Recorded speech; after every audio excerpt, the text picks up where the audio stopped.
Greetings, lovers of lore. Thank you for joining me for the fourth installment of the Tarkir Dragonstorm story.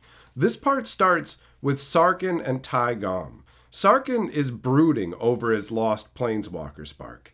They were searching for a suitable dragon, and it happened upon a young one that met their needs. Taigam required a dragon's heart. Sarkhan thought that things would work out either way. Either he would slay the dragon and acquire its heart, or he would die at the hands of a worthy beast. Taigam hid while Sarkhan confronted the dragon. He was lucky. This dragon was too young to be properly wary. When it saw Sarkhan, it clearly viewed him as prey and lunged towards him. Sarkhan stayed still until the last moment and jerked suddenly to the side, narrowly evading being bitten in half. He drove his spear into the dragon's neck, tearing it open. Taigam called out urgently, "We must have the heart before the dragon dies," while at the same time he bound the dragon with blue fire manacles. Sarkhan hesitated for a moment. It felt wrong to bring down a dragon this way, but it was too late either way. This dragon would die. He sawed open the dragon's chest and yanked out its massive heart. Taigam started to chant, and Sarkhan joined in the ritual. It felt off, corrupted somehow, but he proceeded to bite down into the dragon's heart. Fire tore through his mind. The story then turns to Elspeth and Narset, who had been captured by the Abzan. Narset's attempts at diplomacy failed. Elspeth chafed at the delay, but Narset explained the political implications would lead to war, so Elspeth grudgingly agreed to wait to see the Khan of the Abzan. The story then switches over to Ajani, who's hunting a herd of gazelles with the Abzan. The hunt was interrupted by a huge wave of magical force. Suddenly, Abzan dragon riders were falling from the sky, their mounts bucking them off or straight out attacking them.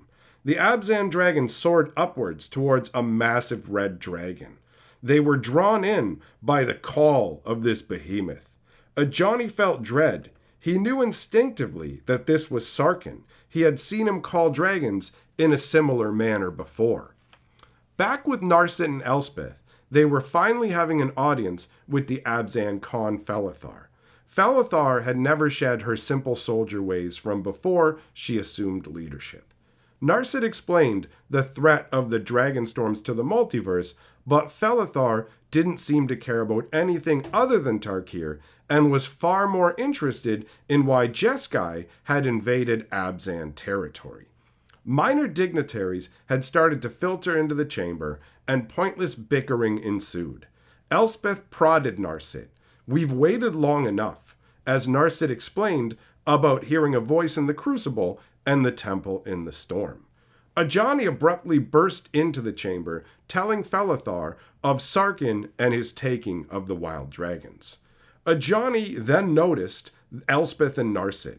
They spoke together of the past, of the loss of Malira, and Ajani's unworthiness to be alive.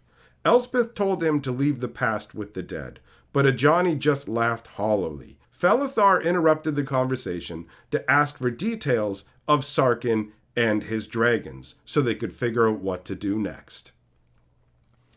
And that ends this installment of the Tarkir Dragonstorm storyline. The next installment comes out soon. In the meantime, go enjoy some more stories on this channel. A big thank you to my patrons and members for supporting what I do here. I'll see you for the next installment. And remember, lore is life.